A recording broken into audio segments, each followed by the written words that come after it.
SV Rangarao.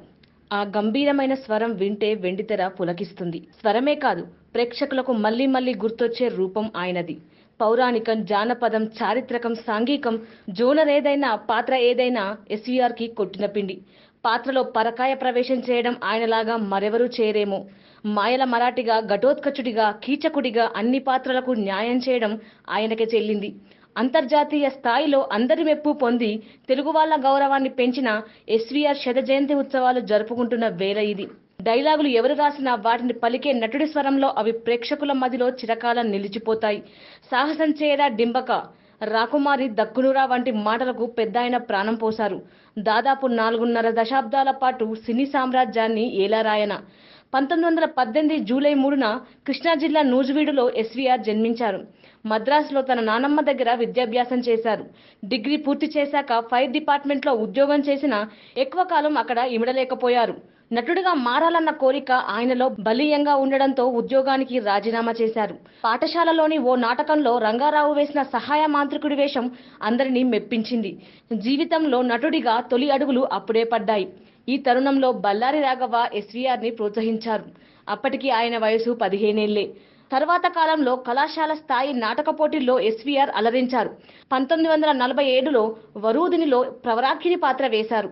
అయితే ఆ చిత్రం ఆశించిన స్థాయిలో విజయం సాధించలేదు. నిరాశ చెందిన ఎస్వీఆర్ కొత్త ఉద్యోగం వెతుకొని జంషెడ్పూర్ వెళ్లిపోయారు. 3 ఏళ్లు అక్కడే ఉన్నారు.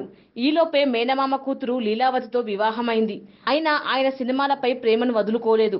ఈ దశలో దర్శకుడు ఎల్వి ప్రసాద్ దర్శకత్వం వహించిన షావుకారి చిత్రంలో రౌడీ రంగడు పాత్ర ఆయన నటనా జీవితాన్ని మలుపు తిప్పింది. ఆ తర్వాత వరుస చిత్రాలు ఆయన కోసం క్యూ కట్టాయి. పాతాళ భైరవిలోని మాంత్రికుడి పాత్ర గురించి ఎంత చెప్పినా తక్కువే. డిఫరెంట్ వాయిస్ మాడ్యులేషన్తో ఆయన ప్రేక్షకులను కట్టిపడేశారు. ఆ తర్వాత కత్తుల రత్తయ్య, జగజ్జెట్టీలు వంటి చిత్రాలలో నెగటివ్ పాత్రల్లో నటించారు. ఆత్మబంధువు, హరిశ్చంద్ర, బంగారు పాప, మిస్సమ్మ, తాతా మనవడు సినిమాల్లో అన్ని రకాల పాత్రలకు ఆయన న్యాయం చేశారు. మాయల ఫకీరుగా, కంసునిగా, నరకాసురుడిగా, బట్టి విక్రమార్కునిగా ఎస్వీఆర్ అప్పట్లో ఎన్టీఆర్కు పోటీగా కీర్తి ప్రతిష్టలు సంపాదించుకున్నారంటే నమ్మాల్సిందే. అంతేకాదు, తెలుగు, తమిళ, మలయాళ, కన్నడ, హిందీ భాషల్లో దాదాపు 230కి పైగా చిత్రాల్లో నటించడమే కాకుండా దర్శకుడిగా, నిర్మాతగా కూడా అవతారమెత్తారు. సినిమా రంగంలో అన్ని ఎత్తులకు ఎదిగిన ఎస్వీఆర్ 1974 జూలై 18న గుండెపోటుతో మనందరిని విడిచి వెళ్లిపోయారు. ఆయనకు నటవారసులు లేకపోయినా అప్పటి తరమే కాదు, ఇప్పటి తరం వారికి కూడా ఎస్వీఆర్ సుపరిచితుడే. ఆయన వేసిన పాత్రలు ఆచంద్ర తారార్కం అందరి మనసులో సదా తాజాగానే ఉంటాయి.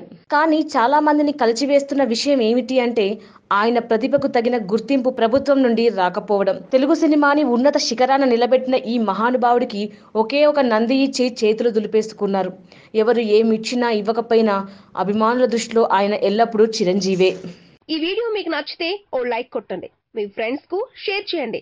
ఇలాంటి డిఫరెంట్ వీడియోలను మరిన్ని చూడాలనుకుంటే మా యూట్యూబ్ ఛానల్ ను సబ్స్క్రైబ్ చేయడం మాత్రం మరవకండి.